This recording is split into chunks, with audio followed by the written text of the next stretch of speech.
Então, agora, à noite, eu pretendo conversar com vocês sobre o inverso. Então, na vez anterior, que foi hoje cedo, nós falamos sobre o conhecimento de Deus e o conhecimento de nós mesmos. Na expressão de João Calvino, o conhecimento de si mesmo. Agora eu vou falar sobre autoconhecimento e caminhar no outro sentido. O meu foco vai ser mais na questão do autoconhecimento. E esse é um problema mais difícil de resolver, mas mais afeito ao meu coração. Enquanto teólogo e pastor, a gente gosta bastante de falar sobre o conhecimento de Deus. Mas autoconhecimento é um negócio que dá alergia, porque tem cara de zen budismo, de que se você se conhecer e o autoconhecimento é centrado na pessoa, fica um negócio meio esquisito. O que me libertou dessa perspectiva foi conhecer justamente o aconselhamento redentivo. Não que eu fique sem graça de citar o reverendo Wadislau, eu faço isso na presença, ou de elogiá-lo, mas na ausência dele eu rasgo o verbo. Então, se vocês perceberem um pouco mais, até porque nós já tivemos uma coisa ou outra do aconselhamento redentivo num grupo de estudos da IPP, e alguns dos irmãos aqui sabem, não só a admiração pessoal que eu tenho, mas de toda a admiração acadêmica. Isso não é por qualquer coisa. Existem muitas coisas a se desempacotar. Só que eu faço isso com um pouco mais de parcimônia. Não que eu não tenha a condição de fazer do jeito que o Wadislau faz e pegar tudo junto, mas eu vou com um pouco mais de calma. Então hoje eu não vou falar sobre imaginação, nem sobre operação, deixei a habitação lá e encerramos aquele quadro, porque conhecimento de Deus tem a ver com a ideia de habitação. Eu vou voltar nesse ponto rapidamente, só para a gente relembrar e prosseguir dali. Então, conhecer é habitar. Conhecer é habitar. Tanto que, como vimos em Gênesis 4, os tradutores preferiram trocar a expressão conheceu por coabitou, para ver se ficava claro o que Adão fez com Eva para que ela tivesse Caim. Mas a palavra que está lá é a palavra conhecer. Conhecer é habitar no mesmo entendimento.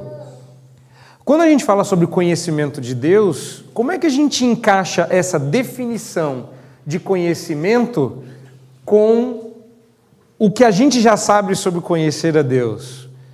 É o equivalente, você pode trocar até para ficar mais fácil, é o equivalente ao se arrepender, que é a mesma coisa. Você só se arrepende quando você conhece a Deus e conhece o que Ele diz a seu respeito. O arrependimento é autoconsciência. Deixa eu explicar.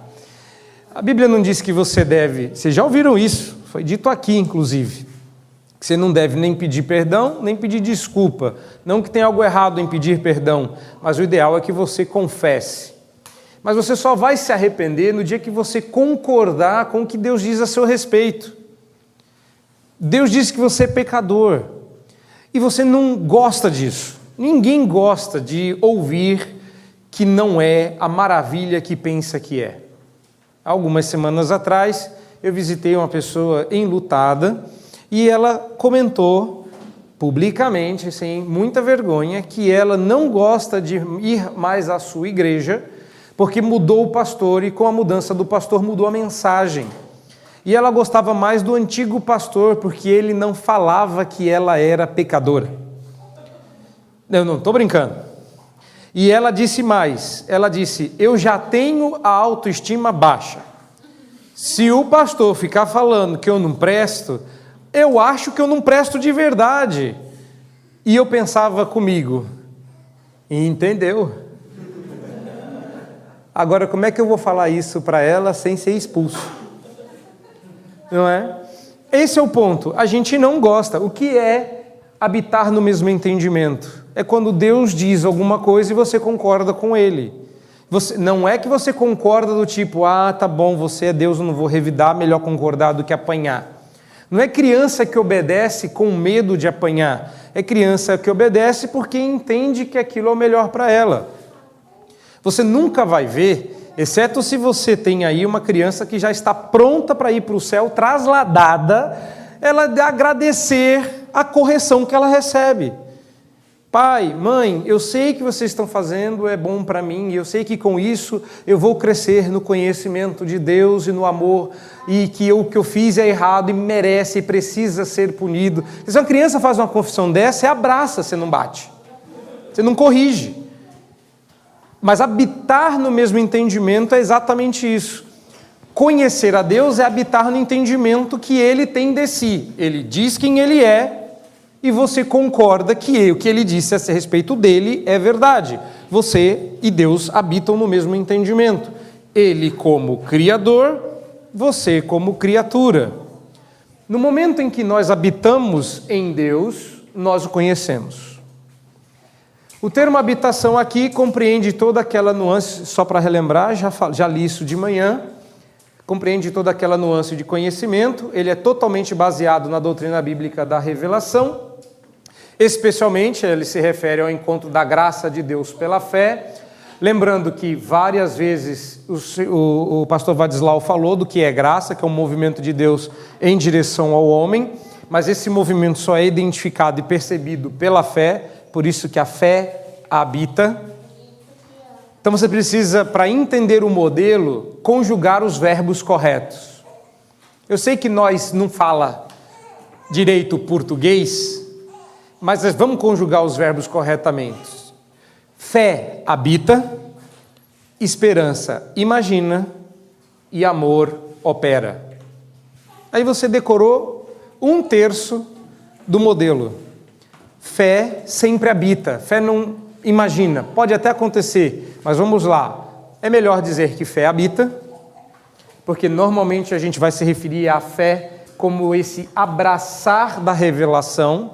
No final é uma habitação, então a fé vai habitar em um conhecimento, a esperança vai imaginar e o amor vai operar. Se você aprender a conjugar esses verbos, você já entende boa parte do modelo. Quando existe ou a rebelião se instaura, não significa que esse alguém não conhece a Deus. Significa que este alguém se rebela contra o conhecimento de Deus.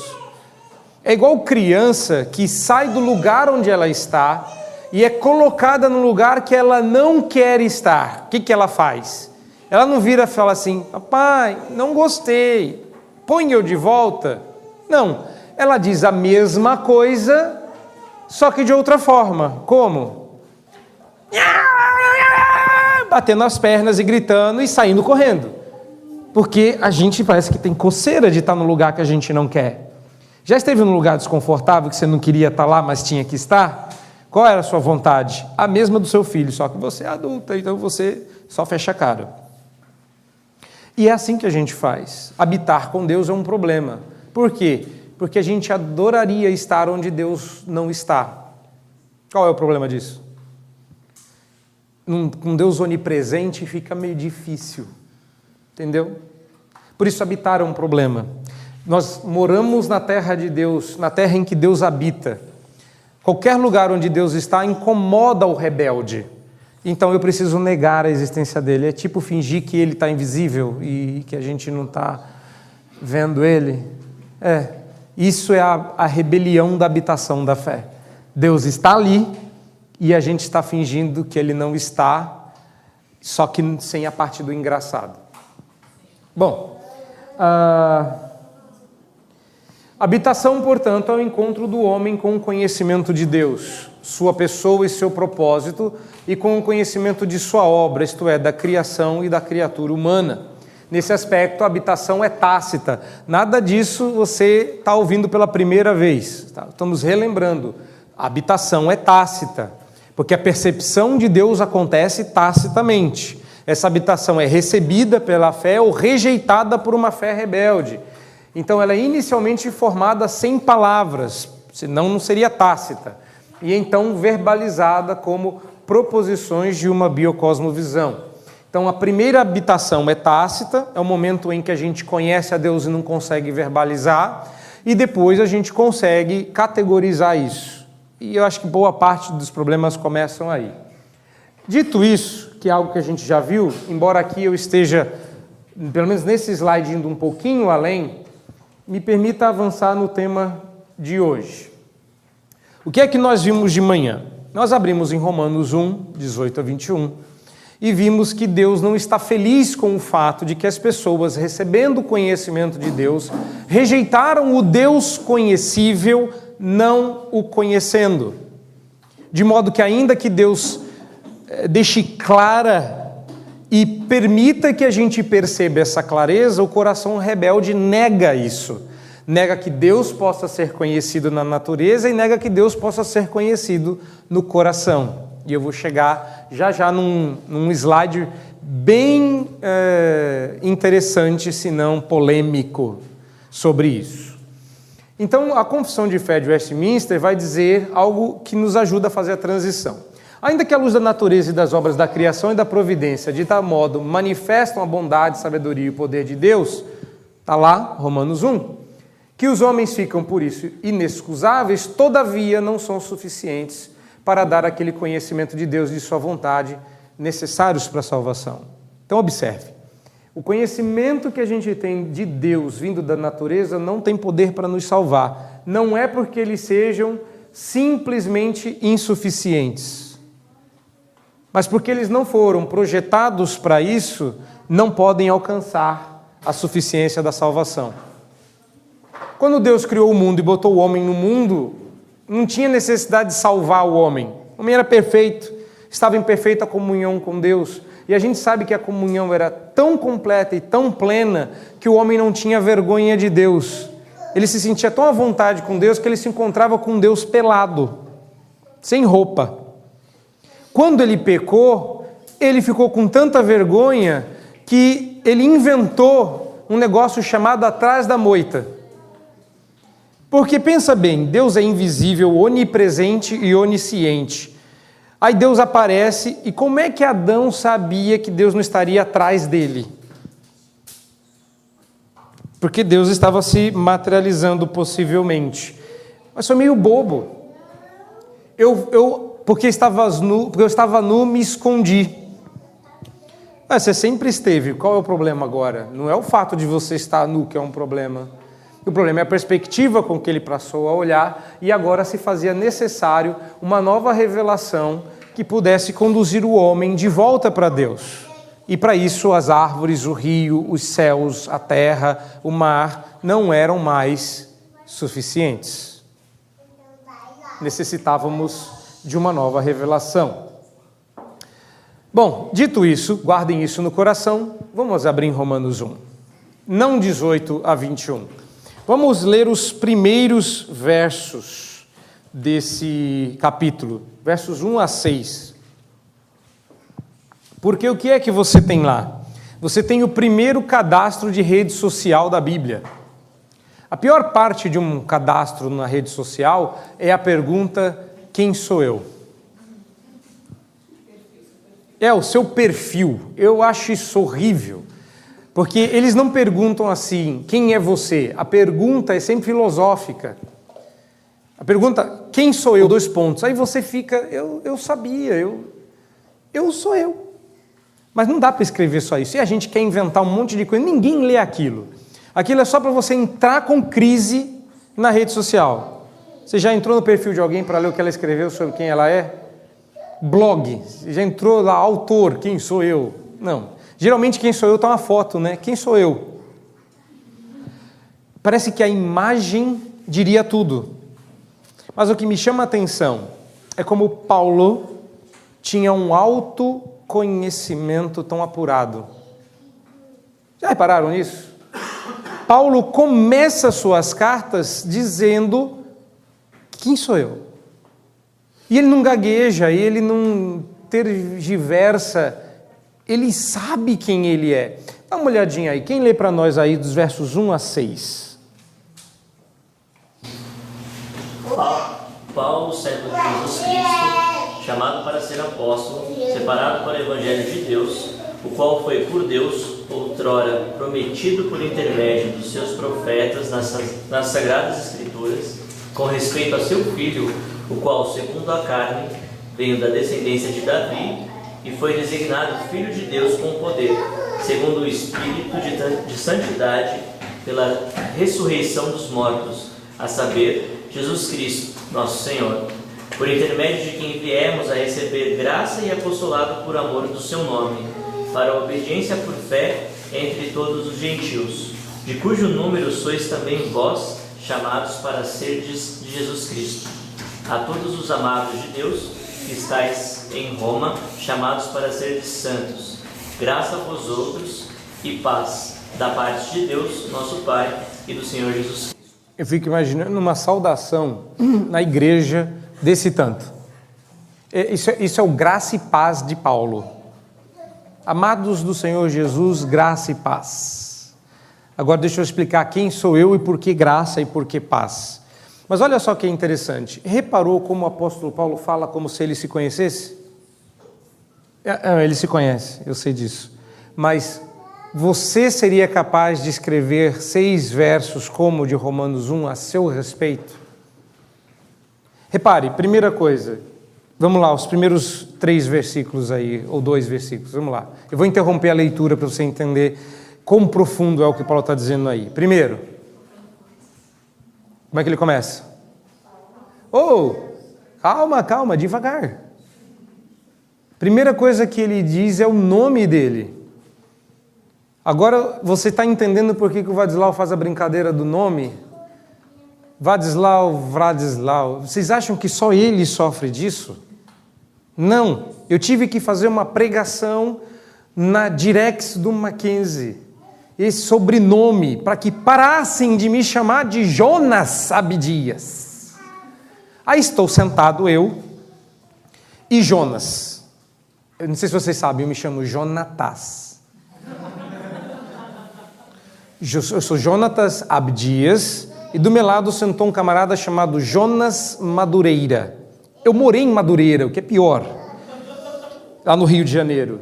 Aí eu sentei do lado dele e falei assim, vão confundir o nosso nome. Ele falou, que bobeira, nós estamos juntos, não tem como, tem foto. Falei, vão confundir o nosso nome. Não deu outra. A devocional foi feita por Jonas Abdias e o preletor foi o Jonatas Madureira. E vocês acham que é só o Vadislau, que o nome dele começa com W.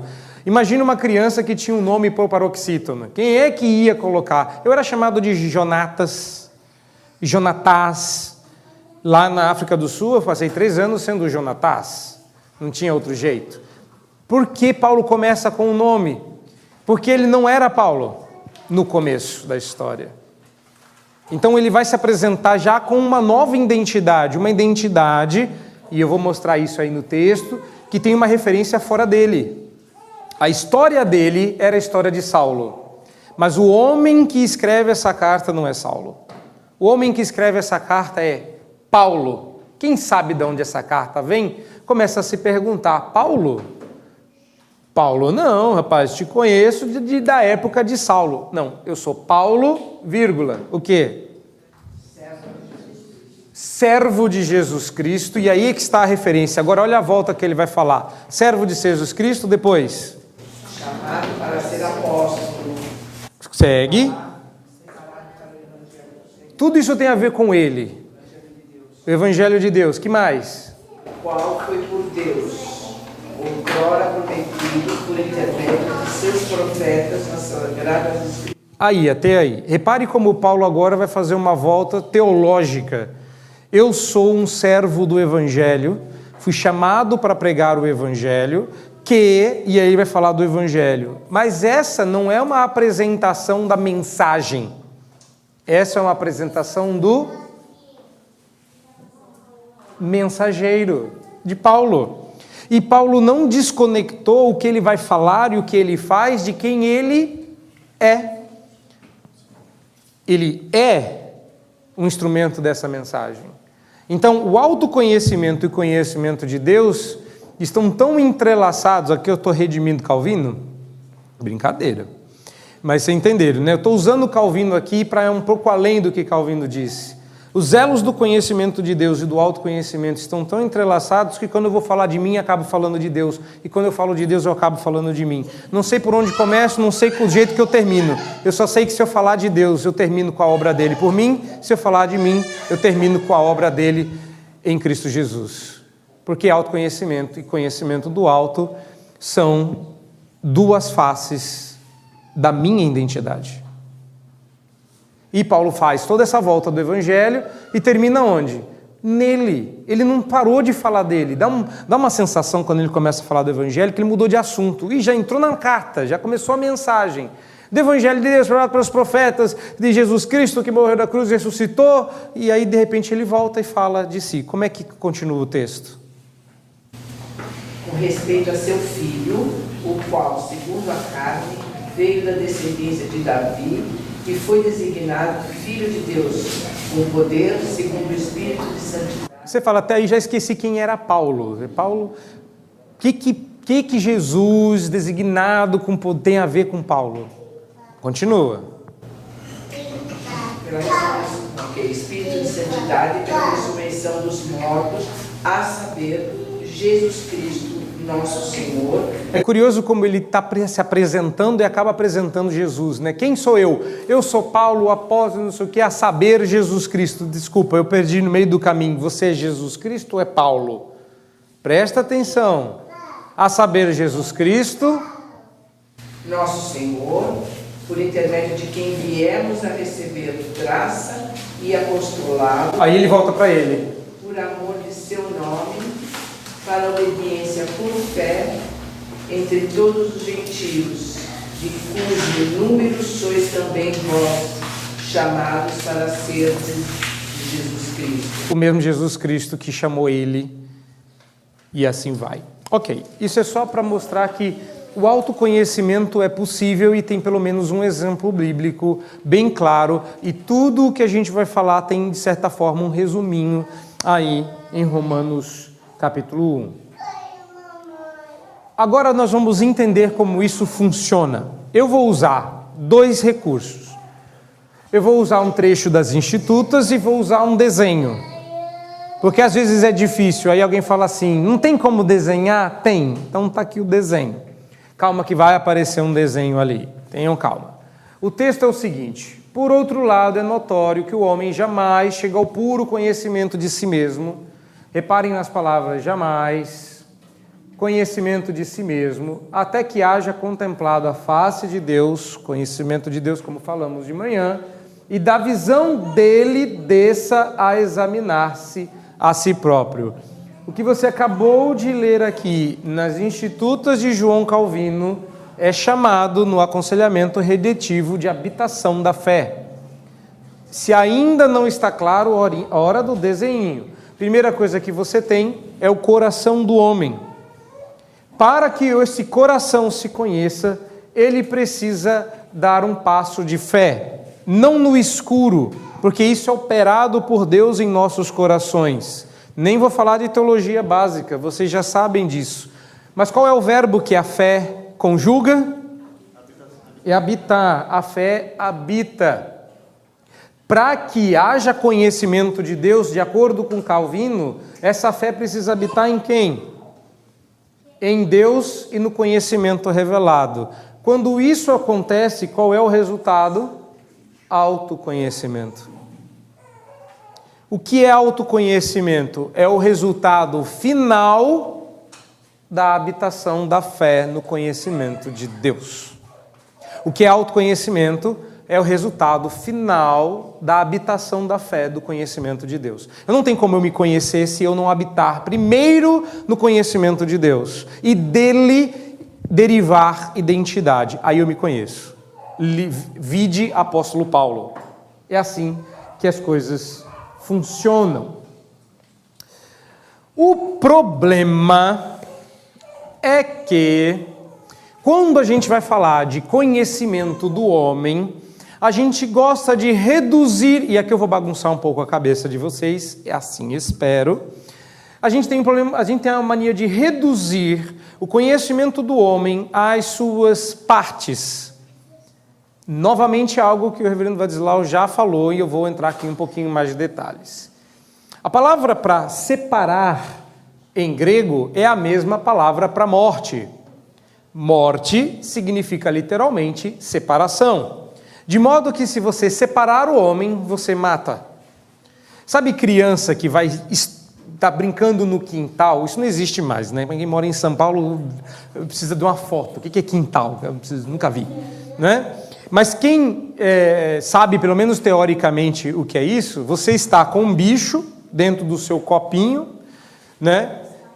Não é um copinho que ele está ali, não. O pessoal já ficou preocupado, né? É porque eu tirei um bicho hoje, botei no copinho e deixei o copinho ali em cima, depois eu voltei e joguei fora. Fiquei com medo de alguém ficar brincando com a barata.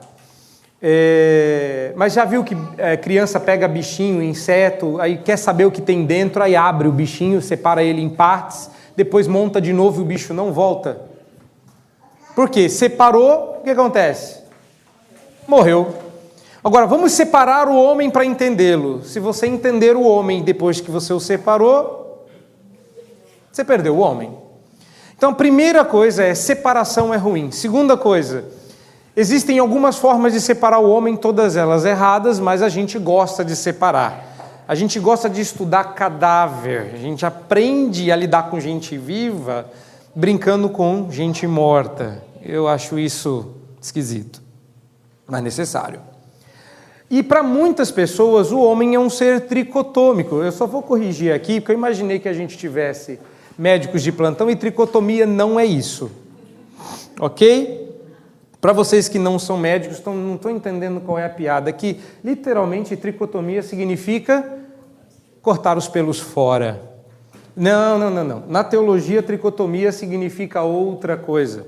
Significa que você pode separar o homem pelo menos de 3 formas. É o famoso corpo, alma e espírito, como se isso compusesse o homem. E qualquer uma das versões da tricotomia, quer seja uma versão tripartida, ou quer seja uma versão de encapsulamento, 3 medidas do homem estarão erradas. Isto não é o equivalente às 3 camadas do coração. Isso é o oposto das 3 camadas do coração. Isso é a negação das 3 camadas do coração. O homem não é dividido em corpo, alma e espírito. Mas a gente divide assim para ficar cada um com um pedacinho, não é? Tem bastante doutor em medicina aqui, então os médicos ficam com essa parte aqui, ó, leva o seu pedaço do bolo, não é isso? A gente, quando vai partir o bolo, a gente pergunta com quem será. Essa parte será dos médicos. Essa parte aqui será dos profissionais da ajuda psíquica. Aí eles que se debatam lá para ver quem vai ficar com a fatia maior. Psicólogo, psiquiatra, psicanalista, eles ficam com essa partinha do bolo. E nós vamos orar, nós ficamos com a parte santa. Nós ficamos com a parte nobre, né, a picanha do ser humano, que é a que fala com Deus, que é o espírito. E muita gente acha que é assim que funciona. Os mais espirituais colocam o espírito no centro para dar aquela, né, errou. Tudo isso aqui está errado. Tudo isso aqui está errado. Tá? Tricotomia é a crença que o ser humano consiste de 3 componentes básicos: corpo, alma e espírito, e cada parte separada corresponde a um aspecto do ser humano. Repare se isso não apela aos seus brios. O corpo é a parte física, a alma a parte psicológica e o espírito a parte espiritual. Não encaixa direitinho? Vadislau fez uma brincadeira hoje perguntando quem era cardíaco. Tem gente que é psíquico, né? Frio é psicológico. Então todo mundo passa frio. Que mais que é psicológico? Tudo é processado pela nossa psique. Não tem como não passar por lá. Não tem como você dizer meu braço fez isso. Não tem como você dizer... Lembra que o Vadislau falou disso? Mas a gente faz essas separações e todas elas são espúrias. O problema é que tricotomia está errado. E dividir em 3 partes é ruim. Porque ainda que reconheçamos que existem dificuldades na definição do que seja alma, é questionável que a tricotomia seja a maneira mais desejável de descrever a natureza humana de uma perspectiva bíblico-reformada. Esse trecho que você está lendo foi traduzido da minha tese. É por aí que eu começo a arrumar a briga. Depois vocês, eu já devo ter contado para vocês algumas vezes que enquanto eu estava produzindo a tese, eu fui chamado no comitê de ética da universidade. Frases como essa me rendiam problemas. Como você ousa? Questionável, dá a impressão de que está errado. E eu falava, não é uma impressão, está. Eu só estou sendo educado. Mas qual é a sua proposta? Aí todo mundo achava que eu fosse dizer que é dicotomia. Ah, entendi, você acredita que só existem duas partes do ser humano, uma não física e uma física que quando se juntam formam a dicotomia. Em outras palavras, talvez você esteja esperando que se eu for falar de autoconhecimento e você queira se conhecer, eu vá te apresentar quem você é e você seria uma união psicossomática. Talvez, eu gosto desse nome e gosto muito, mas eu vou dar um passo além. Dicotomia ensina que a alma ou o coração, que seria o equivalente à mente ou espírito, corrige aqui na sua cabeça, corresponde à parte imaterial do homem, enquanto o corpo à parte material. E a gente adora dividir isso, porque no final das contas, você vai ser tentado por Satanás a, depois de ouvir essa palestra, dizer, mas existe uma parte física e uma parte não física. Eu tenho sim, tem uma parte física e tem uma parte que não é física. Eu sei, Satanás vai continuar falando essas coisas no seu ouvido. Repreenda-o e ele fugirá de vós. Literalmente. Porque isso está errado. Se você dividir, o que acontece com o homem? Morre. Quantas partes dá para dividir um ser humano sem que ele morra? Nenhuma. Dividiu, morreu. Grave isso. Ok? Então, dicotomia seria a crença de que o homem tem duas partes. Historicamente falando, houve uma escolha entre esses dois caminhos. Não são as duas únicas opções, mas historicamente a gente decidiu que a melhor escolha seria a dicotomia e descartamos a tricotomia como se fosse algo do mal e por aí. Então, qual é o grande problema das abordagens que você está ouvindo fora desse ambiente que não vai ouvir de outras pessoas que não o grupo de cá? Não sei se vocês sabem, existem poucos defensores do aconselhamento redentivo no Brasil. Até onde eu conheço só tem 2.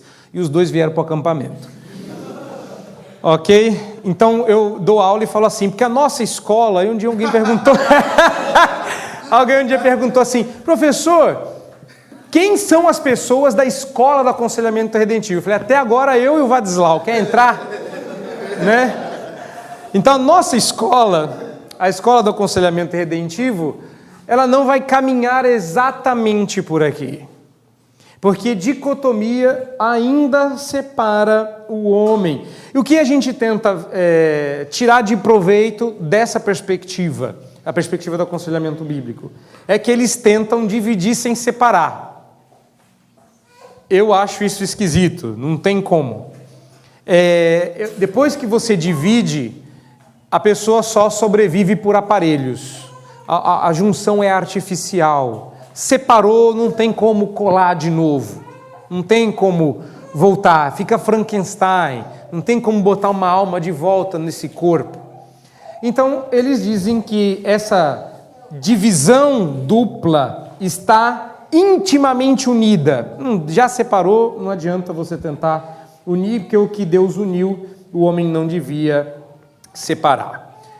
Minha proposta, então, é como está em Romanos 1, mostrar para vocês que, primeiro, o homem não pode ser conhecido se a partir de si mesmo.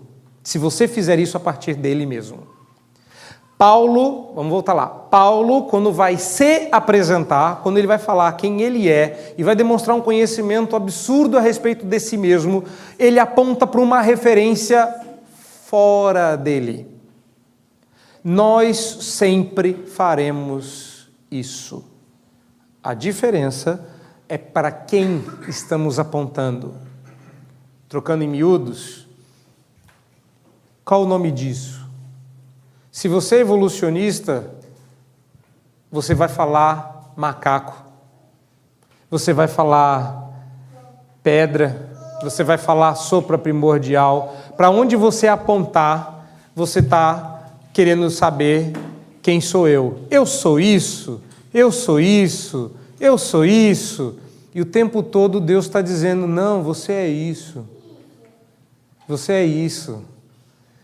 Não tem como você buscar uma referência imediata para baixo. A nossa referência sempre será divina ou teorreferente. A referência nunca está na gente. Quem é o ser humano? Resposta: o ser humano é um ser evoluído, de uma família de símios. A referência está fora da gente. Quem é o ser humano? O ser humano é o resultado aleatório de força. Quem é o ser humano? Quem é você? Quem sou eu? O que é curioso, nota de rodapé, é que quando as pessoas estão falando de si mesmas no aspecto mais pessoal, elas não são nada do que elas dizem nos livros. Ninguém por aí vai se apresentar: oi, eu sou o Jonatas e não o Jonas, e sou um macaco sem rabo e sem pelo, que evoluiu e que hoje fala e anda ereto. Nem tanto, que agora eu já estou voltando a ficar curvo. Ninguém se apresenta assim.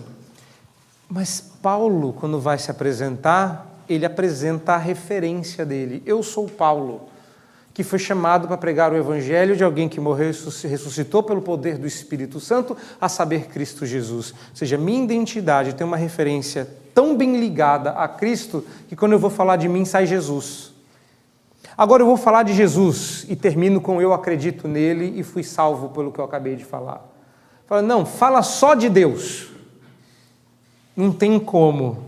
Porque toda vez que eu falo de Deus, eu tenho um colega que ele tem um apelido de Jeremias. Não vou falar que alguns de vocês conhecem, mas toda vez que ele prega e ele passa perto da história dele, ele chora.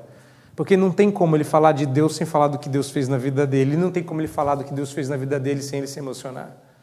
O conhecimento de Deus e o conhecimento do alto são uma e a mesma coisa, mas tem lados diferentes. Isso é teorreferência. Agora, como é que isso realmente funciona? Primeiro, a gente precisa encarar o desafio da negação do autoconhecimento. Lembra que de manhã eu falei que as pessoas têm o conhecimento de Deus, mas elas se negam a este conhecimento? Pois o autoconhecimento também tem inimigos, só que eles não estão na natureza, eles estão no mesmo lugar que estavam hoje de manhã. Como é que a gente faz para negar esse conhecimento? Vou dar um exemplo, chegou o slide, ou um dos muitos slides polêmicos. Nós temos um camarada que disse que você não pode se conhecer. Ele negou o autoconhecimento. É impossível, da perspectiva de Freud, que você se conheça. Então, Freud, diz Theodore Dalrymple, Freud alienava os homens da sua própria consciência, alegando que o que acontecia na mente consciente delas era um jogo de sombras e que a ação real residia nas profundezas do ainda não descoberto, que não podia ser descoberto, a não ser investindo horas falando de si na presença de um analista, que ele sim vai dizer quem você é. Então você está contando um problema. Aí ele diz assim, isso aí é porque você ama sua mãe e odeia o seu pai. Não, na verdade meu problema nem é. Não, você não sabe disso, mas é. É igual as brincadeiras que eu falo com as minhas filhas. Elas eram pequenas, eu falava assim, filho, você quer fazer isso? Ela, não pai, eu não quero. Eu falei, filha, você quer, você só não sabe. Eu falei, não pai, mas eu não quero. Eu falei, filha, você quer. E você vai fazer. Aí quando você fizer, você vai descobrir que você queria. Aí ela faz, fala, pai, fiz e não queria. Eu falei, mas agora está feito. Agora está feito, é resolvido. Né? Então, não usem isso em casa. Mas isso era exatamente o que Freud fazia. Você senta, fala de si, ele te dá uma interpretação louca, aí você fala, mas não foi isso que eu quis dizer. Não foi, mas você não sabe disso. Mas não foi. Eu falei, exatamente. E o primeiro estado é a negação. Então você está negando, e agora nós precisamos fazer mais 18 sessões para trabalhar essa negação. E é por isso que a psicanálise tem a fama de ser eterna. Não como Deus, mas como... até ele quitar o carro, o analista vai em cima de você. 350 cada sessão, no mais baratinho, porque é assim que funciona. Você vai falar, ele vai te dar uma interpretação, você vai negar, a negação faz parte do processo de aceitação, e ele vai insistir com você até você aceitar que você é doido. Quando você aceitar que você é doido, você passa para o próximo estágio. Como são 12 estágios, e sem brincadeira agora, uma sessão de psicanálise ou um tratamento de psicanálise dura em média de 2 a 10 anos. De 2 para casos fáceis, 10 para casos complicados. Eu já tive casos complicados e que me custaram muito tempo. E o meu mais longo caso de aconselhamento demorou 6 meses. Essa é a diferença. No mínimo 2, no máximo 10, para no máximo 6 meses e no mínimo o que Deus quiser. Tem alguma diferença? Como é que a gente descobre isso? Esse cara dizia que você não se conhece e não tem como se conhecer. Curiosamente, ele te conhecia melhor do que você e podia te dar uma explicação. Aliás, como é que é mesmo o mote? Freud explica. Ah, nasceu daí, agora você já sabe. Eu teria um monte de coisa para falar sobre Freud, mas vamos gastar tempo com o que interessa. Não posso gastar tempo nisso aqui, vou mostrar só para que vocês saibam no que implica dizer teorreferência. A frase teorreferência implica em pelo menos 4 coisas sobre a natureza do homem. Significa que o homem é um ser religioso. Eu vou trabalhar só isso. Só isso. Ser religioso significa que eu não consigo me conhecer sem me ligar com Deus. Conhecimento, autoconhecimento é um subproduto do conhecimento de Deus. Eu começo sendo um ser religioso. Se eu ignorar o aspecto de religação com o divino, o autoconhecimento inexiste. Essa seria a parte em que Freud acertou. Partindo de si mesmo para si mesmo, eu não consigo me conhecer. Esse é o momento de verdade de Freud. O que Freud ignorou? Que como ser religioso, o autoconhecimento é possível na proporção que conheço a Deus. E amanhã eu vou dar um caso emblemático, mas me permita citar Jó. Já leram o livro de Jó? Conhecem a história de Jó? Jó era um cara feliz, que tinha uma família maravilhosa, e ele era um homem crente e fiel antes de passar o perrengue que passou. Como é que eu sei disso? Porque quem falou que ele era um homem justo não foi os amigos, brother, os irmãos da igreja, nem a UPH, União Presbiteriana de Homens. Foi Deus. Deus é que chama a atenção do diabo para Jó. Viste o meu servo Jó? Não há como ele na terra.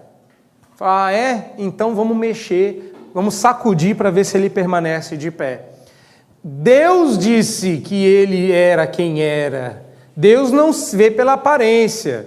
Nota de rodapé. Vide o que o reverendo Vadislau falou sobre Davi. Vai passando um, vai passando outro, vai passando um, até chegar no Davi, porque Deus enxerga o coração. Quando Deus fala aquilo de Jó, Deus não está impressionado pelas orações de Jó. Deus não ficava todo bobo cutucando, ai, como ele ora. Você vê, é um incrente. Não, Deus viu o coração. Mas depois que tudo que Jó passa, capítulo 40, que Jó fala assim, se eu tivesse oportunidade, se Deus aparecer agora, eu vou falar umas coisas para ele. Aí Deus aparece e fala, pois não?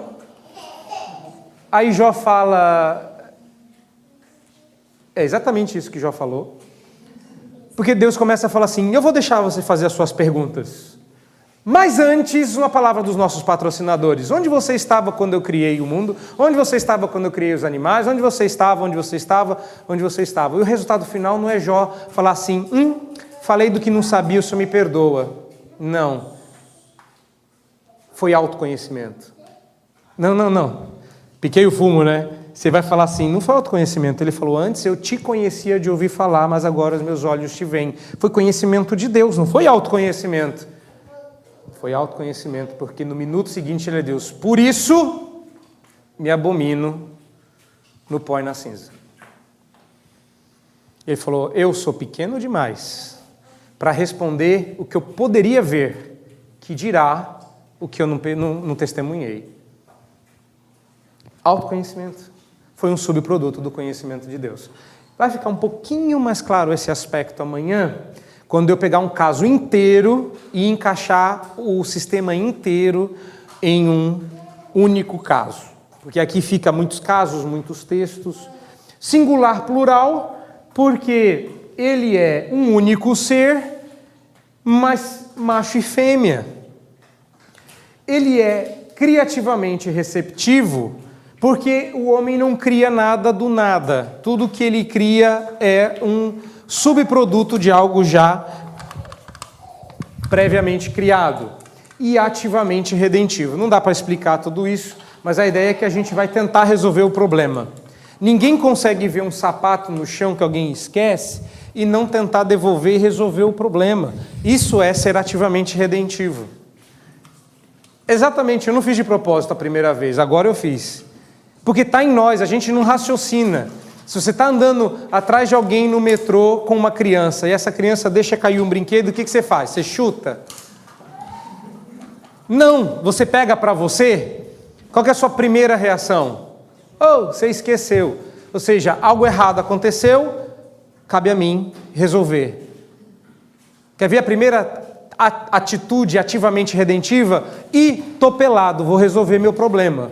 Coseram para si folhas e se cobriram. Nós somos assim. Está explicado isso, não dá para entrar em detalhes, porque eu quero gastar tempo com outra coisa. Com referência. Eu falei que o homem é teorreferente. Olha só que interessante. Aquele que veio antes de João Batista é o ponto de referência para a existência do homem. João Batista é aquele que reflete o brilho da glória divina, encontrando identidade nas funções de profeta da verdade, sacerdote do amor e mordomo das obras da criação. Nesse momento, o reverendo Vadislau está comentando quando João Batista, falando de Jesus, diz: este veio antes de mim, ou este era antes de mim. A ideia é que a missão de João Batista encontrava referência em Jesus. Jesus não existia, João Batista não tinha motivação para existir. Eu sou a voz que clama no deserto, eu sou aquele que fala antes daquele que haveria de vir. Quando Jesus veio, ele fala: ele não veio agora, ele veio muito antes de mim. Eu só vim para anunciar. A minha existência encontra função na pessoa de Cristo. Você está perguntando aí, por que o homem existe? Por que estamos todos aqui? E a gente fica pensando em motivação para viver, como é que fim principal do homem, qual é a motivação da vida, qual que é a razão da existência. Tudo isso a Bíblia responde. O problema é quando a gente insiste em não responder do jeito bíblico. A razão da sua existência deveria ser Cristo. Aqui eu quero gastar um pouquinho mais de tempo, não muito. Pedi para vocês 1 hora a partir daquela, então quero gastar aqui pelo menos uns 5 minutinhos, só para você se lembrar. Não é uma correção, é uma proposta. Mas o reverendo Vadislau vai chamar isso de afetos, afeições, afetos e afeitos. Afeições, afetos e afeitos. Eu vou usar a expressão afetos, movimentos e ações. Os afetos do coração são fé, esperança e amor. É o substrato mais interior do coração. A camada mediana, intermediária, de ligação, que eu vou chamar de extrato do coração, são os movimentos. Aqui você tem habitação, imaginação e operação. Por que eu chamo de movimento? Por causa do depara. A fé sai de dentro para cima. A imaginação, de fora para dentro. A operação, de dentro para fora. A movimentação. Aqui os atos antes dos atos. Objetivos, estratégias e desejos, que seria o superextrato do coração. Por que eu chamei isso aqui de ação? Porque isso aqui é o ato antes do ato. Antes de você matar alguém, você já matou esse alguém no seu coração. E Jesus chama de pecado as atitudes do coração e não as atitudes do comportamento do corpo. Já repararam nisso? Nunca adulterei. Não, vamos falar sobre olhinhos. Cuidado, olhinhos com o que vê. Falar, não, vamos mudar de assunto? Porque o ato antes do ato já é pecado. Assim como o ato antes do ato também pode ser oferta a Deus em adoração. Como é que eu descubro o ato antes do ato? Objetivos, estratégias e desejos. É o que eu quero, é o que eu estabeleço, é como eu planejo, é a minha atitude do coração que me prepara para a atitude do corpo. Ok? Ela vai acontecer no eixo dos movimentos do coração, que são movimentos a partir dos afetos. Aonde que está isso? É a nossa mente? É a nossa emoção? Onde que está isso? Isso está no centro do corpo, que não é esse negócio no seu peito. É o centro do ser. O coração é tudo isso. Fé, esperança e amor não é o coração. Habitação, imaginação, operação não é o coração. O coração é tudo isso, até os objetivos, estratégias e desejos. Tudo isso está no coração e o problema é que o pecado não está aqui, nem aqui, mas aqui. Aonde que deu ruim? Aonde que estragou? Foi no corpo? Meu corpo faz coisas que eu não quero, a menos que você tenha aquelas doenças que você fica batendo nos outros sem perceber. Não é o seu corpo que está com problema. Também está, veio com defeito, vai estragando com o tempo, mas não é isso. É a minha mente que nasce pura e é deturpada na vida, não é? Você nasce puro e límpido como uma criança e vai estragando com o tempo, por isso tem a tal da maldita idade da razão. Ai, que saudade da época que eu não tinha razão, não é? Porque depois que a criança tem razão, e eu acho que hoje a criança já nasce com razão, porque a criança está sempre certa e os pais que estão errados. Vocês são casados, né? Ainda não têm filhos. Hoje em dia as crianças já nascem com razão, que se a gente for contrariar as crianças, elas ficam traumatizadas. Na minha época a gente era traumatizado sem dó. Eu tenho tantos traumas. Hoje eu não roubo, não faço um monte de coisa errada, porque eu tenho trauma. Quando eu fazia essas coisas eu apanhava. Eu quero um mundo sem traumas, onde eu possa viver livremente tudo o que eu quero. Já pensou que mundo que será esse? Não, né? Mas a gente vai descobrir. A idade da razão é um problema, porque ela diz que crianças nascem inocentes e sem pecados, e o pecado está na mente. A partir do momento que ela passa a entender, ela passa a pecar. Não é isso que a Bíblia diz. Salmo 51 diz o quê? Não sabe? Pode falar alto. Em pecado me concebeu minha mãe. Nasci errado, você já nasceu devendo. Às vezes as pessoas perguntam assim para mim, pastor, o que eu fiz de errado? A resposta é, muito obrigado. Visto que eu não sou o único que pensa assim. Aonde que deu errado? Foi na mente? Não. Mas a mente também está estragada. Você vai perdendo o vigor, você vai perdendo a capacidade de pensar, e você vai sempre apelando para mentes mais argutas que a sua e percebe que elas também vão desvanecendo, e você já não lembra mais o nome da pessoa, nem a idade, e na média tinha 8, não tinha 3, vamos com 4 que está mais... Porque a mente já não é mais a mesma coisa. E aí, o que a gente faz? O pecado está na mente? Não. Aonde que o pecado estragou? O problema é que o pecado estragou aqui. Fala, ok, agora amplia isso e mostra aonde que o pecado estragou. Tudo isso. O pecado não estragou aqui, nem aqui somente. O pecado estragou todo o coração. A sua fé já não habita mais em Deus. A sua imaginação já imagina esperanças vãs. O seu amor opera em amor próprio. De modo que os seus objetivos são egoístas, suas estratégias são pecaminosas, e os seus desejos nem se fala, porque Deus nem atende às suas orações. Tiago capítulo 4, abre lá. Em Tiago capítulo 4, você vai ler que Deus já não atende às suas orações, porque você só pede para a satisfação dos seus desejos egoístas, e não tem mais desejos santos. Pedis e não receber, por quê? Porque pedis mal, porque a gente não sabe pedir, então tem que aprender a pedir. Aí você compra um livro, não vou dizer o nome do pastor, mas ele é Internacional da Graça. E aí você vai comprar o livro dele e vai te ensinar a pedir certo. Porque o pecado está na mente. Se você aprender a pedir certo, Deus é obrigado a dar. Não. Lê o texto. Pedis e não recebeis, para esbanjar em vossos próprios prazeres. Seus desejos não agradam a Deus. Onde está o problema? Está no coração. Onde que está o homem? O que é o homem? Aonde que o homem se conhece e conhece a Deus? No coração. Agora, junta essas duas frases e vê o problema que a gente tem aqui nesse acampamento. Você veio aqui para se conhecer e para conhecer a Deus. Você tem um problema. Seu coração não conhece a Deus porque está estragado pelo pecado. Sua fé vacila.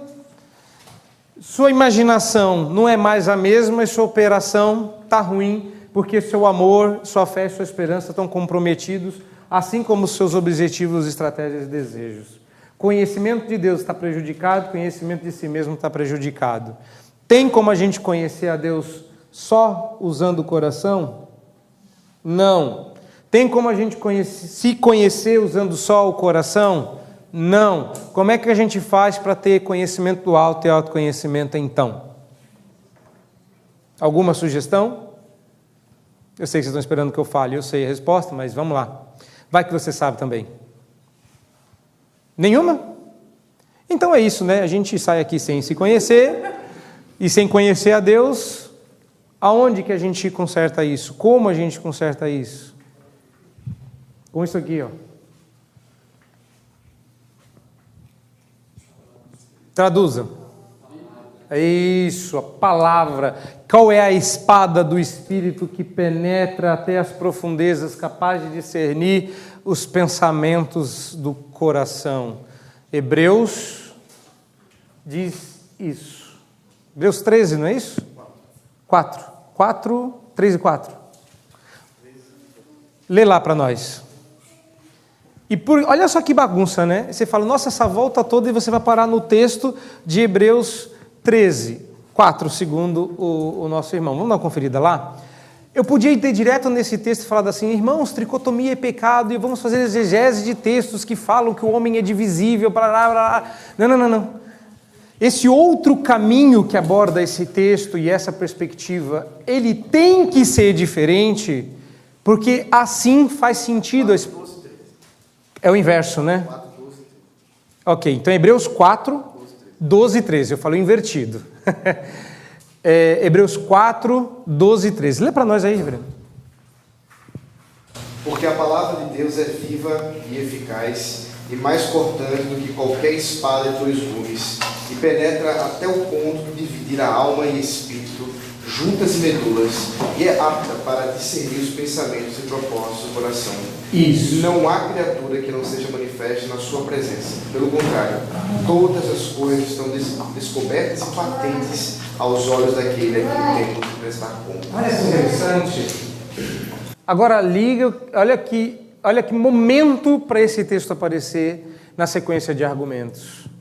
Qual é a única coisa capaz de dividir sem matar? Qual é a única coisa que, quando divide, traz vida e não mata? A palavra.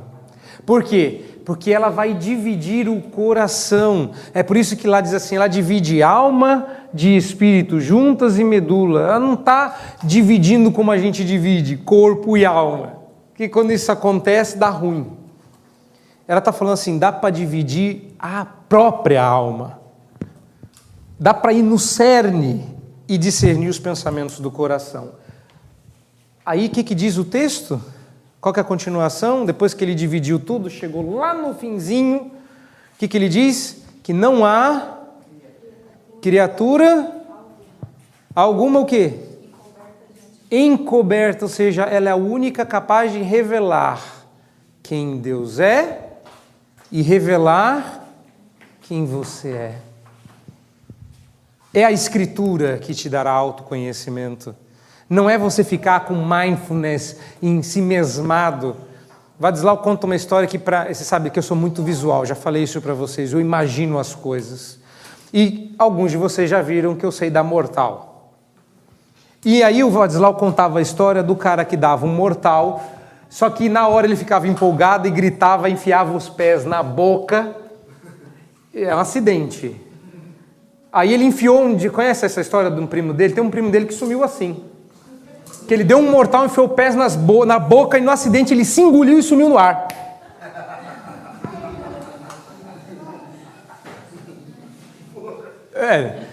Esse é bom, né?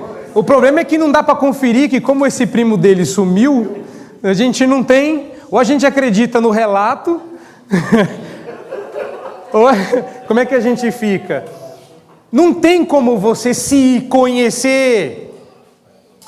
Esse é o exemplo do Vadislau, o meu é bem mais simples. Você tem nariz? Jura? Você consegue ver ele? É esquisito, né? Você não está vendo seu nariz, você está vendo a pontinha só. Bem pontinha. Como é que você prova que você tem nariz se você nunca viu? Ah, como é que é? Você precisa de um? Espelho. Ah, como é que é o outro nome da Bíblia? Espelho. Espelho, exatamente. Você só consegue se ver quando você vê a sua imagem em um espelho. Lembra que o Vadislau falou que ele ia virar os olhos para dentro?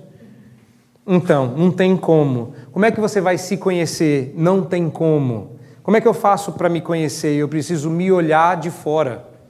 Eu preciso de um espelho. Tiago chama a Bíblia de espelho. Quer se conhecer? Olhe para a Bíblia, olhando para você de volta. É inescapável. Se você ficar meditando muito sobre você, vou me conhecer, vou começar a me reparar. Olha só que interessante. Relato real. Eu também dou aula de cosmovisão no Mackenzie. E lá tinha uma mocinha que estava nessa vibe mais natureba e tal. Teve um dia que a gente se desentendeu, porque eu fiz alusão ao fato de que poderíamos comer churrasco e ela se ofendeu. Eu não estava me referindo a nenhum animal que ela conhecia, mas ela se ofendeu. E depois eu perguntei, você saiu do meio da sala, do meio da aula, irritada, ela se levantou e foi embora achando um absurdo, foi fazer reclamações, porque ela era dessa religião que só come mato. Isso, dessa religião aí. E aí ela achava que o que eu estava fazendo era pecado. E com isso os embates na sala de aula começaram a ficar mais quentes. Até o dia que eu falei, você precisa parar e se conhecer. E ela começou a fazer o processo de autoconhecimento. Esse ano ela apareceu lá na capelania. Fiz o que o Senhor mandou, o problema é que eu não consigo me conhecer. Eu estou me reparando há meses. E eu não consegui me conhecer ainda. Aí eu falei, por acaso, aí você sabe como é que é, né? Olhando de fora, eu vejo o seu nariz e você não. Eu posso descrever como é o seu nariz, você não. E se eu disser alguma coisa, você vai ter que conferir. Aí eu falei para ela, só que ela não tinha onde conferir. O que eu apresentei para ela? Um espelho. Conclusão, ela apareceu a segunda vez e disse, quero conhecer sua fé, quero conhecer sua religião, porque você se conhece e me conhece. Eu não me conheço e não te conheço, estou em desvantagem. Mas você tem um espelho capaz de mostrar pessoas. Está fazendo o discipulado. Maravilhoso, não é? Mas é a Escritura que mostra quem você é. Não é o autoconhecimento, é o caminho inverso. Esta é, portanto, uma dádiva singular, quando, para instruir a igreja, Deus não apenas se serve de... Eu adoro esse trecho de Calvino. Deus não apenas se serve de mestres mudos, mas ainda abre seus sacrossantos lábios, não simplesmente para proclamar que se deve adorar um Deus. Isso aqui já estava na natureza. Mas, ao mesmo tempo, declara ser aquele a quem se deve adorar. Nem meramente ensina que para os eleitos atentarem a Deus, mas ainda se mostra como aquele a quem devem atentar. Ele tem mantido esse proceder com a igreja desde o princípio, para que, afora essas evidências comuns, também aplicasse a palavra, a que é a mais direta e segura marca de reconhecê-lo. Então, o que você tem aí? Você tem o Salmo 19.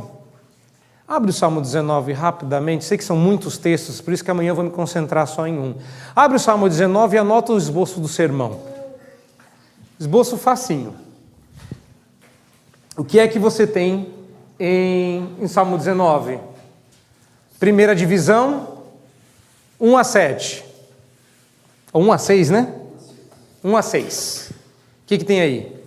Os céus proclamam a glória de Deus, o firmamento anuncia as obras das suas mãos. Um dia é discurso ao outro dia, e uma noite revela conhecimento a outra noite. Vocês repararam, só um minutinho, você reparou na palavra que ele está usando aí? Revela o quê? Conhecimentos. Reparou que é o mesmo assunto. Não estou forçando a barra com o texto. Tranquilo? Conhecimento. O que elas estão revelando? Conhecimento do quê? Não há linguagem, nem há palavras, e deles não se ouve nenhum som. Aqui, não se ouve nenhum som. Mestres mudos estão revelando conhecimento, estão ensinando sem falar, sem som. Mas, No entanto, por toda a terra se faz ouvir a sua voz e as suas palavras até os confins do mundo. Aí foi posto patita para o sul, o qual, como um noivo que sai dos seus aposentos e se regozija como herói a percorrer o seu caminho, principia numa extremidade dos céus e até a outra vai o seu percurso, e nada refoge ao seu calor. pois é, essa é a primeira parte do Salmo. A divisão seria alguma coisa do tipo o conhecimento de Deus revelado na criação. Ou, se você preferir, revelação geral. Só que isso não é suficiente. Deus não apenas se serve de mestres mudos, mas Ele mesmo abre a boca. Revelação especial, que a gente chamou aqui de Palavra de Deus. A gente pode chamar outros nomes, eu tenho 8 para te dar. Eu posso chamar de lei, mandamento, testemunho, estatuto. Aonde que estão esses nomes? Do 7 até o 10, 11. Mostra aí para mim. Até o 10, lê aí. Tem todos os nomes da Bíblia no Antigo Testamento. A lei do Senhor é perfeita e restaura a alma. O testemunho do Senhor é fiel e dá sabedoria ao simples. Para não cansar a gente, porque vocês já estão miando. Vamos direto para o verso 10. Do 10 ao final você tem a terceira e última divisão, autoconhecimento. Revelação geral, mais revelação especial, causa o quê? Autoconhecimento. Por eles... Lê o verso 10 aí. Não, 10 não, 11, perdão. Além disso, por eles se admoesta o teu servo, em os guardar a grande recompensa. Pode seguir até o final. Quem há que possa discernir? Quem há que possa discernir as suas faltas? Como é que eu faço para me conhecer? Absolve-me das que me são ocultas. Das que me são ocultas. Eu não me conheço. Tem coisas que eu estou fazendo errado e não sei. Também da soberba guarda o teu servo, que ela não me domine. Então serei irrepreensível e ficarei livre da grande transgressão. As palavras dos meus lábios e o meditar do meu coração sejam agradáveis na tua presença, Senhor, rocha minha e redentor. Dá para falar mais, mas é basicamente isso. Deus se revela por servos mudos, Deus se revela porque Ele falou, e o resultado é agora eu me conheço, e me conhecendo, conheço a Deus, volto para Ele em adoração, que seria o final da nossa apresentação. Eu andei um pouquinho rápido aqui, porque eu quero chegar nesse slide aqui. E encerro com ele, para a gente poder ir descansar. A adoração só é possível mediante conhecimento de Deus. Adoramos quando conhecemos verdadeiramente a Deus em letras de canções, nas orações e em outras expressões de doutrina correta, uma situação que só é possível quando a pregação é fiel. É uma citação desse livro novo que saiu do Piper, Exultação Expositiva, recém-lançado no Mackenzie. Tem um monte de coisa para eu falar aqui, mas deixa eu resumir o que ele está dizendo aqui. Culto é para crente. Ponto. É só isso. Vocês entenderam? Não tem como adorar a Deus se você não o conhece. Deus não aceita culto bem feito de crente ruim, de ímpio. Culto mal feito de crente sincero, Deus aceita, porque Ele sempre filtra pelo Filho dele. Adoração é o resultado de um autoconhecimento que conheceu a Deus. Para conhecer a Deus para adorar a Deus é preciso conhecê-lo. Então, quando você modifica o culto para ser mais aprazível para quem não conhece a Deus, você já não entendeu nada de adoração. Para adorá-lo, precisa conhecê-lo. E como quem só adora quem o conhece, só o conhece, quem conhece no coração, culto é para crente. Então, a gente participa do culto só de estar lá. Agora, o ímpio, mesmo que ele vá para frente e faça um solo e ponha todo mundo para chorar, ele não adorou a Deus. Porque a adoração pressupõe conhecimento. E é por isso que você precisa se conhecer. Eu terminaria, eu tentei, eu juro que tentei, mas eu vou parar por aqui. Eu estou no slide número 25 de 39. Mas não dá. Não dá, temos muita coisa para dormir ainda.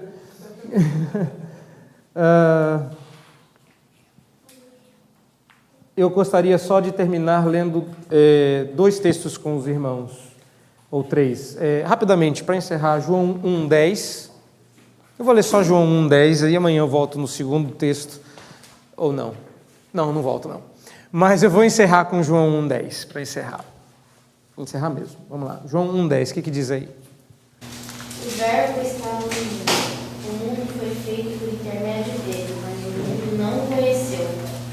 Isso. O mundo não o conheceu. Mas e os que conheceram? O que mudou? É o 18? 12. Lê para nós aí. Mas a todos os que receberam, deu-lhes o poder de serem feitos filhos de Deus, a saber aos que creem no seu nome. Isso. Eu quero encerrar com essa ideia de conhecer, porque ela é importante para muita coisa. Recapitulando. Conhecer é um processo de habitação de fé. Conhecer a Deus fará você se conhecer. E se conhecer, fará você conhecer a Deus. As duas coisas só são possíveis pela palavra. Sem a palavra, você não se conhece e não conhece a Deus. E uma coisa está tão ligada à outra que não dá para falar de conhecimento de Deus e de autoconhecimento sem ligar uma coisa na outra. De modo que, quando você se conhece, é porque você conheceu a Deus. Se você conhecer a Deus, você vai adorá-lo.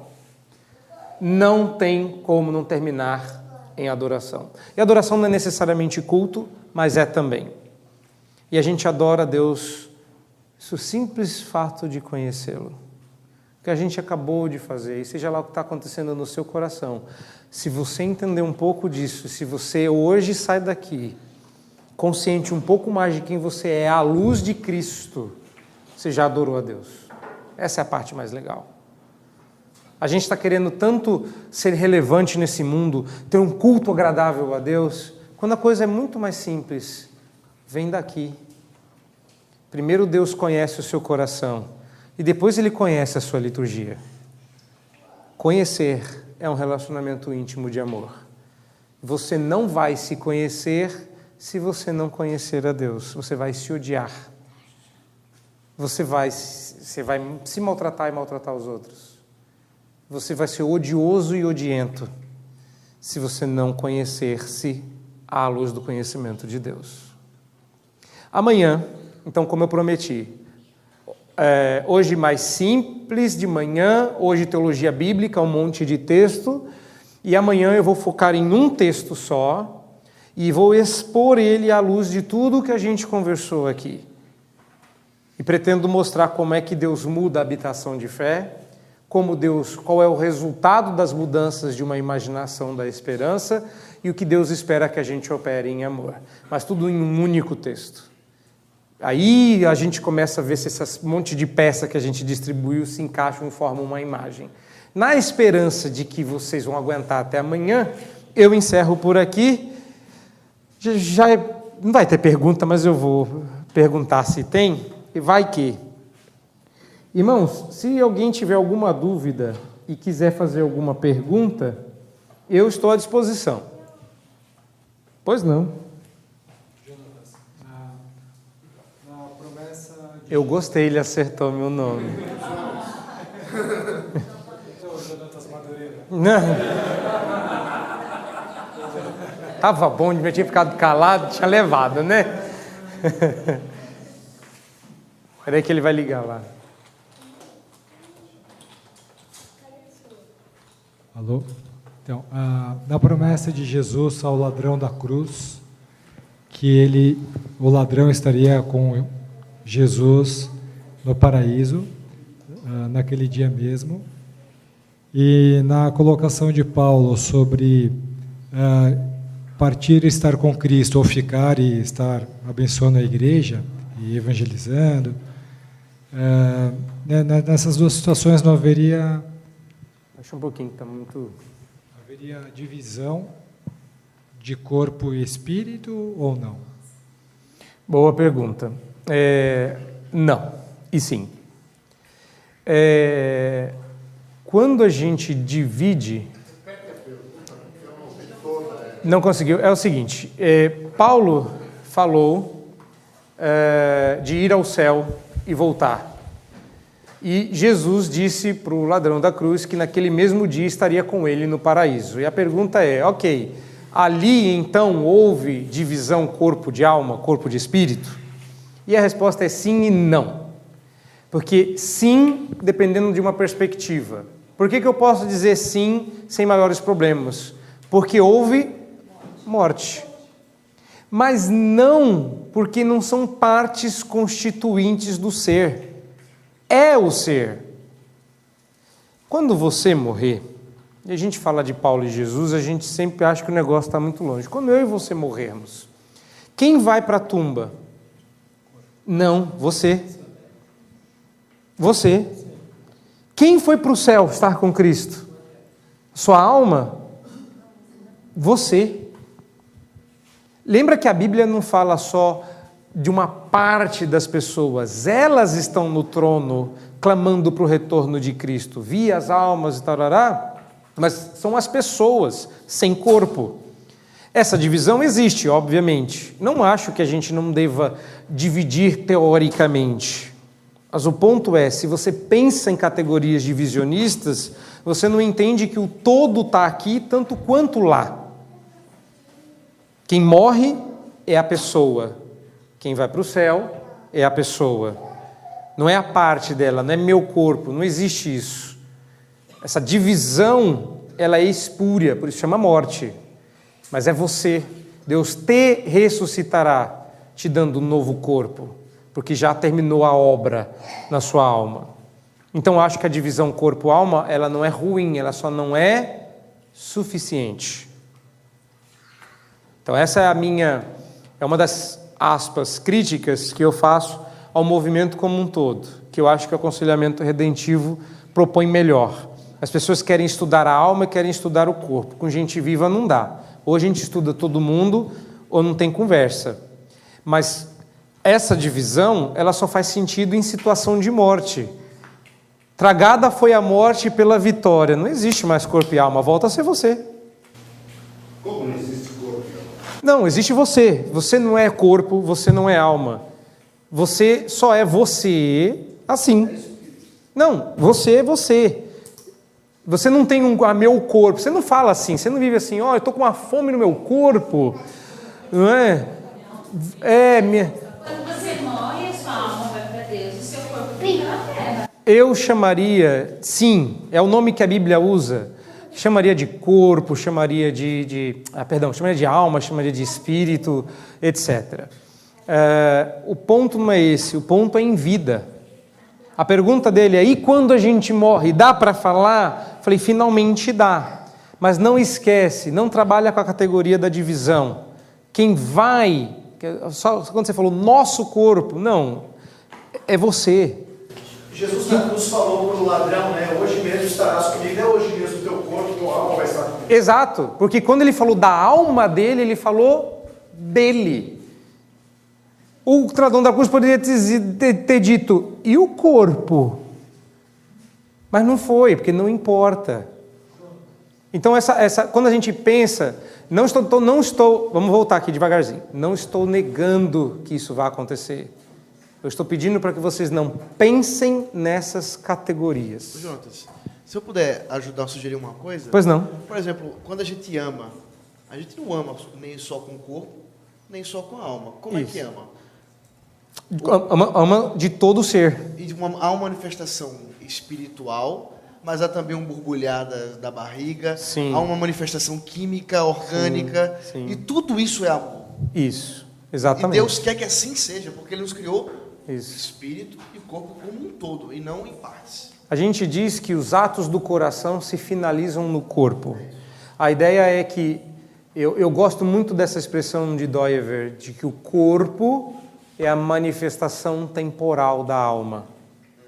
Ou seja, o seu corpo é a manifestação no tempo e no espaço da sua alma. Por isso não existe separação. Se sua alma fica triste, seu corpo muda até de temperatura. Estou mentindo? Com os dois juntos.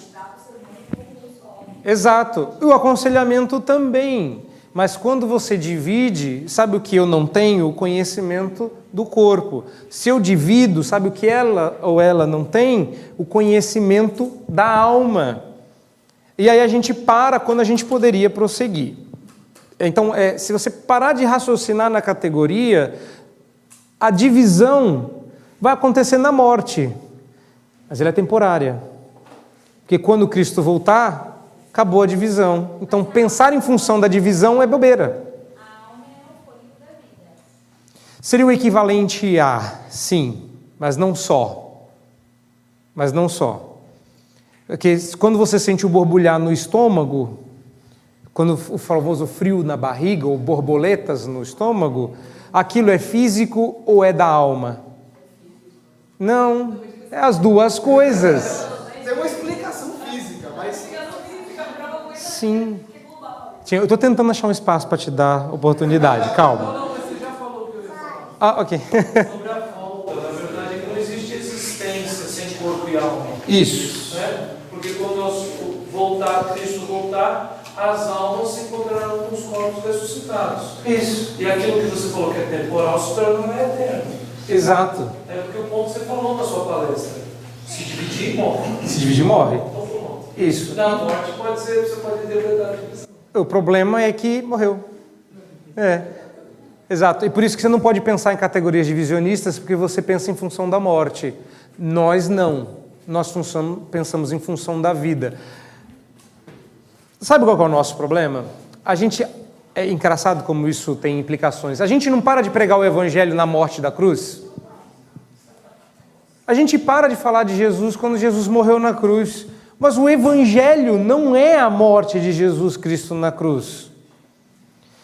Evangelho literalmente significa boa notícia. Agora vamos lembrar, Vadislau falou aqui, eu vou repetir. Os discípulos descendo para Emaús. Se o evangelho é a notícia de que Jesus morreu na cruz por nossos pecados, por que aqueles dois não estavam yupi de felicidade? Porque Jesus tinha morrido. Qual era a boa notícia? Que ele ressuscitou.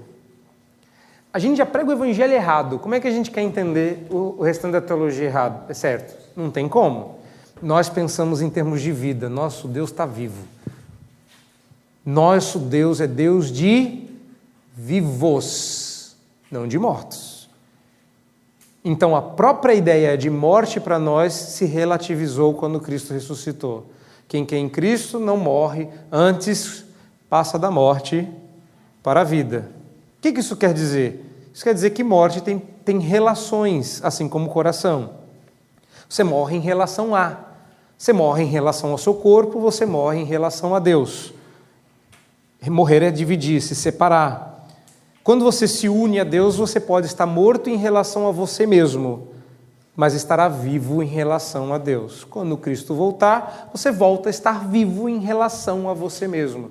Mas as categorias são de vida, não de morte. Dividiu, morreu, e divisão é temporária. Então não dá para a gente pensar só nas categorias de divisão. O termo de dicotomia seria bem aplicado na situação de morte. Isso. Mas para o bom aconselhamento bíblico, realmente é um todo. É um todo. Então a dicotomia passa a ser irrelevante. Ela passa a ser irrelevante. Então ela é uma categoria de morte. Bem colocado.